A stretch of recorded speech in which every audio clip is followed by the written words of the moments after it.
श्री शिवाय नमस्तुभ्यं। सांप के फन में जहर होता है, बोलो सही है कि गलत है? मधुमक्खी के डंक में जहर होता है, सही है? बिच्छू की पूंछ में जहर होता है।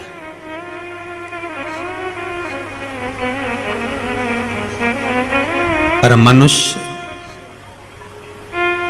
जो छल करने वाला होता है, कपट करने वाला होता है, एक दूसरे को धोखा देने वाला, झूठ बोलने वाला, छल करने वाला जो होता है, उसके तो रोम रोम में जहर होता है। कब कहां से डसेगा मालूम ही नहीं पड़ पाएगा। पर सांप को तो पहचान कर कह दोगे कि यह काटने वाला है, बोलो सही है कि गलत है? बिच्छू को देखकर डर जाओगे कि यह काटने वाला है। मधुमक्खी का डंक देखकर डर जाओगे कि मधुमक्खी काटने वाली है। इंसान को कैसे पहचानोगे कि यह काटने वाला है? मानव को कैसे पहचानोगे कि यह काटेगा? हो सकता है तुम्हारे नजदीक में रहता हो, तुम्हारे साथ में रहता हो और कई वर्षों तक साथ रह रहा हो, कब काट जाएगा आपको मालूम पड़ेगा? नहीं, सांप को देखकर भर जाएगा कि इस काट सकता है, बिच्छू काट सकता है, सांप, ये मधुमक्खी मुझे डंक मार सकती है, और मनुष्य को कैसे पहचानोगे? तो शिव महापुराण की कथा एक बात बहुत सुंदर कहती है कि जितने विषैली हैं, मधुमक्खी शंकर जी के पास, शिव जी का नाम एक धूमवान है। क्या नाम है? धूमवान। माता पार्वती का नाम एक धूमावती, जिनके पास में मधुमक्खी ढेर, पूरे शरीर के आसपास में मधुमक्खी है, धूमावती के। शिव जी के गले में सर्प, वो भी विषैला, कानों में बिच्छू, वो भी विषैला। हम कैसे पहचानेंगे कि ये व्यक्ति विषैला है, ये हमको धोखा देगा, ये कपट करेगा, ये छल करेगा, ये झूठ बोलेगा, ये प्रपंच करेगा? कैसे पहचानेंगे? शिव महापुराण की कथा कहती है हमें पहचानना नहीं है। सांप डसेगा, ये उसका काम है। मधुमक्खी काटेगी, डंक मारेगी, ये उसका काम है।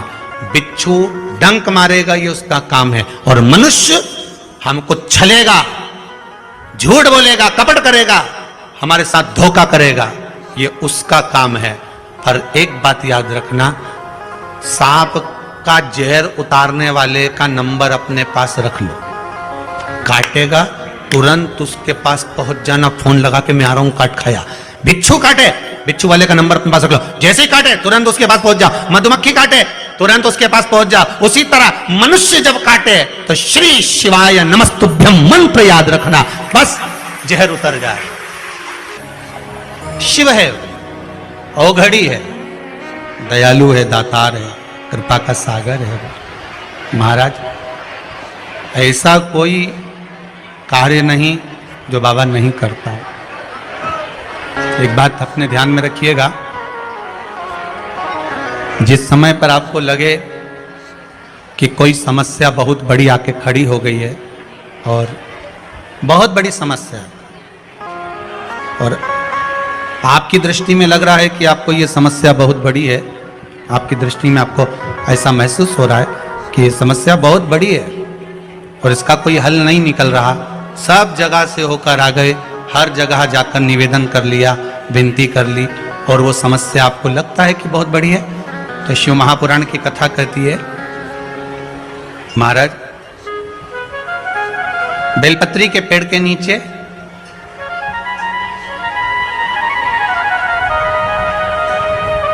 एक छोटा सा शिवलिंग का निर्माण करो। काय का निर्माण करना है? शिवलिंग का। अब बेलपत्री के पेड़ के नीचे आप अगर सोचो कि भाई मैं ब्राह्मण हूं, सफेद मिट्टी का शिवलिंग बनाना है, क्षत्रिय हूं, लाल मिट्टी का शिवलिंग बनाना है, या वैश्य हूं, पीली मिट्टी का शिवलिंग बनाना है, या शूद्र हूं तो काली मिट्टी का शिवलिंग का निर्माण करना है। शिव महापुराण की कथा कहती है, लिंग पुराण कहती है, नर्मदा पुराण कहती है कि बेलपत्री के पेड़ के नीचे आप जिस शिवलिंग का निर्माण करें उसके लिए आपका वर्ण नहीं देखना, आपको तो बेलपत्री के नीचे की ही मिट्टी ले लेना, फिर वो जिस कलर की।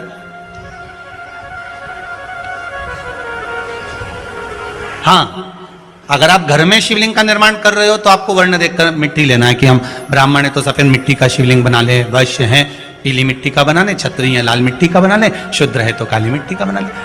पर अगर कोई समस्या बड़ी विकट है और आपको लगता है कि इसका कोई हल नजर नहीं आ रहा, इसका कोई हल ही नहीं दिख रहा और ऐसा लग रहा है कि ये उलझते जा रही है गुत्थी, अब सुलझना नहीं है, अब उलझते गई और लगे कि अब ये सुलझना नहीं है और अब ये कोई, हमने जितनों को बोला कोई नहीं सुलझा सका, हमने बहुत सोर्स फोर्स सब लगा लिया। तब एक बेलपत्री के पेड़ के नीचे या तो सोमवार को या सोमवार की अष्टमी पड़े उस दिन या फिर प्रदोष के दिन, प्रदोष काल में शिवलिंग का निर्माण करो। और महाराज 5 सफेद फूल, थोड़ी सी काली तिल, एक यज्ञोपवीत, पंचामृत स्नान कराने के बाद बाबा को समर्पित कर कर, बाबा से निवेदन कर कर, घी का दिया लगाकर विनती कर कर, उस शिवलिंग से निवेदन कर कर बाबा को अर्ध परिक्रमा देना है बेलपत्री की। कितनी परिक्रमा देना है? आधी परिक्रमा बेलपत्री की। आधी परिक्रमा कैसे? जैसे शिवलिंग का निर्माण आपने यहां करा तो सामने बैठकर अगर आप उठे हो तो आधा बेलपत्र के पीछे जाना और वापस लौट कर आ जाना, पूर्ण परिक्रमा नहीं, अर्ध परिक्रमा कर कर शिवलिंग को नमन कर कर, दीप जब ठंडा हो जाए शिवलिंग को उठाकर निवेदन कर कर विश्राम कर दीजिए। उस कार्य को बोलकर शिवलिंग को जल में विसर्जन करना। कौन सा कार्य? जो सब दूर से आप हार गए और लगा कि अब इसके सिवाय कोई सार तत्व नहीं है, तब करना ये उपाय, तब करना इस उपाय। बाबा से निवेदन कर कर आओ। मुझे विश्वास है ज्यादा से ज्यादा अगर समय मेरे बाबा ने लिया ना तो 2 महीना, 1.5 महीना, 2.5 महीना, इससे ज्यादा नहीं लेगा। बाबा कार्य सफल कर ही देगा। विश्वास रखकर शिव की आराधना कर, करुणा सागर शंकर, विश्वास रखकर आपने अगर भाव प्रकट कर, कोई भी उपाय आप कर रहे हैं उसमें आपकी विश्वासता होना चाहिए, उसमें आपका भरोसा होना चाहिए, उसमें आपकी दृढ़ता होना चाहिए। और यदि विश्वास प्रबल है, प्रेम जब अनंत हो गया, रोम रोम संत हो गया। विश्वास जब दृढ़ होता है तब भगवान मिलता जरूर है। आपका भरोसा अगर दृढ़ है। शिव महापुराण में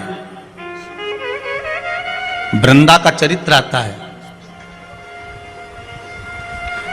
जलंधर के जब प्राण छूटते हैं, वृंदा जब रोती है तो भगवान से कहती है कि आपने मेरा सात्वित्व डिगा दिया और मैंने आप पर विश्वास करा था।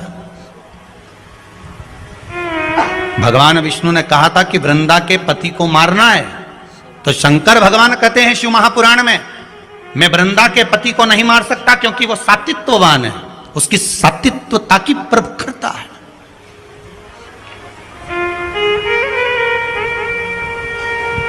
और किसी भी रूप में प्रखरता रहे, अगर आपकी दृढ़ता, आपका विश्वास अगर प्रबल है तो दुनिया में कौन बाल बक्का करेगा।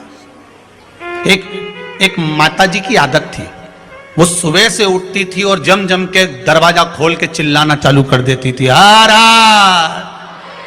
जय हो भोलेनाथ, जय हो कुबेर भंडारी, जय हो महाकाल राजा, जय हो विश्वनाथ, बड़ी कृपा करी प्रभु आपने, बड़ी कृपा करी। खूब चिल्ला चिल्ला के बोले। आने वाले समय में वो एक माइक ले आई, ऐसा माइक लिए, और उसने अपने अपने मोहल्ले में 2-3 जगह ऐसे डब्बे रखे ना, इसमें के 2-3 रख दिए घर की छत पे, और वहीं से चिल्लाए जम जम के। सुबेरे उठे और मुंह धोया नहीं धोया और बाहर आके चिल्ला। अब इसके कारण इसके पास में एक पड़ोसी रहता था, वो कभी भगवान को नहीं मानता था, इतना दुखी हो गया, इतना दुखी हो गया जिसके कारण परेशान हो गया। ये चिल्लाना चालू करे सुबह 5:30-6 बजे से। अब वो बेचारा बड़ा दुखी, किससे कहे। और वो झगड़ा करने आए तो ये लड़ने भी बैठ जाए, और लड़े कैसी, वो चिल्लाए गालियां दे और ये चिल्लाए वाह वाह प्रभु बड़ी कृपा करी। अब उसको और चिढ़ बैठे। बता भगवान, पड़ोसी बड़ा परेशान, कभी भगवान को मानता नहीं था, अगरबत्ती नहीं लगाए, धूप बत्ती नहीं लगाए, कभी दिया नहीं लगाया, कभी भगवान के धोख नहीं लगाए, बड़ा परेशान। अब एक दिन सवेरे सवेरे इसने माइक उठाया और चिल्ला के बोली शिवरात्रि के दिन, भोलेनाथ हर हर महादेव, जय महाकाल राजा, जय विश्वनाथ, बड़ी कृपा करी प्रभु, बड़ी कृपा करी। पर आज घर में खाने का कुछ नहीं है। मैं जा रही मंदिर, भोजन भेज देना भोलेनाथ। ये चली गई। इसके पड़ोसी ने सोचा आज इसको मजा चखाता हूं सही तरह से। वो बाजार गया, आटा चावल दाल शक्कर घी नून मिर्ची सब ले आया, इसके आंगन में इसके दरवाजे पर रख दिया। ये आई, इसने अंदर गई, जो देखा तो कहा दाल चावल सब्जी राई नून मिर्ची सब रखा था। फिर माइक लाई उठा के, फिर लाई, फिर चिल्लाने लगी, हर हर महादेव, मारे महादेव, जय हो मेरे महाकाल राजा, जय हो मेरे काशी विश्वनाथ, जय हो मेरे कुबेर भंडारी, बड़ी कृपा कर दी, खाने का सामान भेज दिया, बड़ी कृपा करी। इतने में पड़ोसी दौड़ कर आया, मूर्खों जैसी बात मत कर, कोई भगवान भगवान नहीं आया, वो तो मैं ला कर रखा, वो तो मैंने ला के रखा, तू तो भगवान से कह के गई थी, कहां का भगवान आ गया। इतने में इसने फिर माइक उठाया, हर हर महादेव, जय हो महाकाल राजा की, जय हो काशी विश्वनाथ की, जा खोलने से भी दान करवा दिया।